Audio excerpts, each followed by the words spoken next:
Comme annoncé dans les titres, le président Alassane Ouattara et son homologue français François Hollande se sont rencontrés ce jeudi au palais de l'Élysée. Les deux chefs d'État ont parlé des relations qui unissent les deux pays. Ils ont fait un tour d'horizon des questions d'actualité importantes telles que les prochaines élections ici en Côte d'Ivoire, la situation au Burkina Faso et l'épidémie de la fièvre Ebola qui continue d'endeuiller plusieurs pays de l'Afrique de l'Ouest. À la fin de l'entretien, les deux chefs d'État ont fait chacun une déclaration. Dans un premier temps, nous allons écouter celle du président français. Je vous en prie. J'ai reçu avec beaucoup de plaisir le président Alassane Ouattara. J'ai l'impression que nous ne nous étions pas quittés puisque nous étions il y a quelques jours à Dakar ensemble à l'occasion du sommet de la francophonie.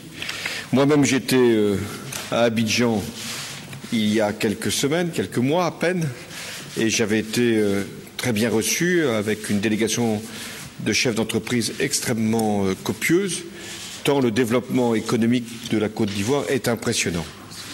Et il ne doit surtout pas être altéré ni par les fléaux sanitaires qui sont proches, mais qui sont contenus, ni par la situation sécuritaire dans la région.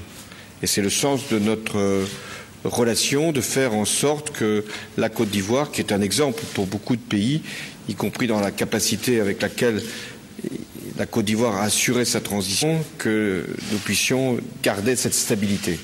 Et en même temps, dans le respect des droits, c'est ce qui se produit. Nous voulons d'ailleurs que les élections qui vont avoir lieu en 2015, élections présidentielles, puissent être dans la transparence et avec un pluralisme et donc une pluralité de candidats. Mais ça ne dépend pas que du président.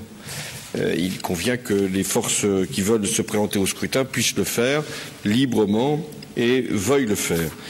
Nous avons aussi le souci que la réforme de l'armée ivoirienne puisse s'accélérer afin de garantir une paix durable. Nous avons parlé de plusieurs sujets. D'abord, de ce développement de la Côte d'Ivoire que nous voulons encourager, que nous voulons appuyer. Et c'est tout le sens du contrat désendettement-développement qui est assez exemplaire lui aussi, ce qu'on appelle le C2D. Et nous nous sommes mis d'accord sur le montant d'une deuxième tranche, plus d'1 milliard d'euros, et qui portera sur des secteurs prioritaires pour la Côte d'Ivoire et pour la France: éducation, santé, développement urbain et infrastructures de transport, tout en poursuivant une coopération en matière de justice qui est demandée également par la Côte d'Ivoire.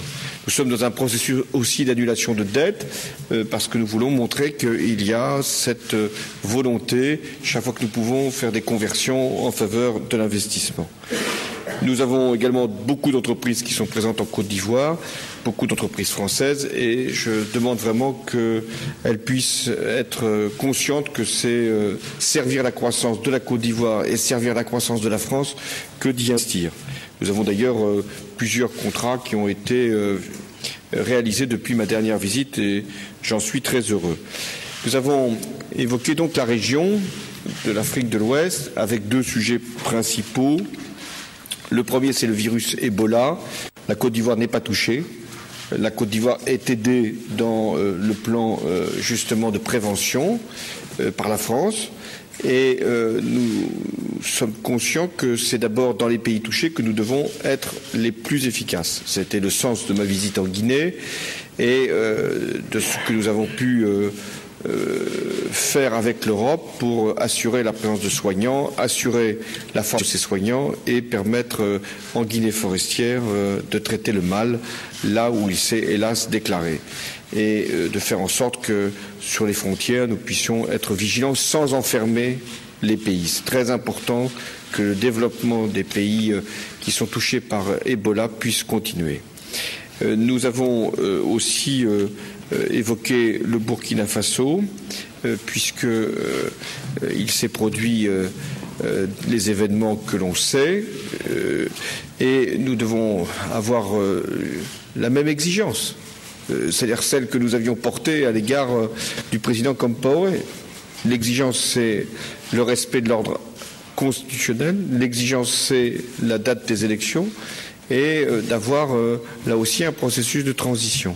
Mais la France est aux côtés du Burkina Faso dès lors que ces conditions-là sont respectées. Et ceux qui se sont soulevés étaient aussi conscients en Burkina Faso qu'il fallait avoir le respect des règles constitutionnelles. C'était d'ailleurs pour ça qu'ils s'étaient soulevés.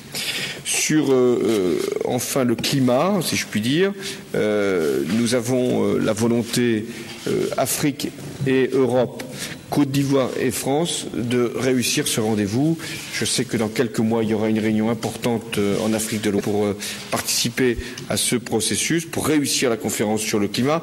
Et j'insiste sur ce point, le fonds vert qui va être créé, qui est créé déjà, qui est ouvert à des contributions. La France a dégagé 1 milliard de dollars là-dessus. Ce fonds vert sera particulièrement utile pour l'Afrique et je sais que la Côte d'Ivoire présentera de nombreux projets pour être pleinement associée à la transition énergétique. C'est la raison pour laquelle nos relations avec la Côte d'Ivoire sont multiples et à chaque fois utiles pour nos deux pays.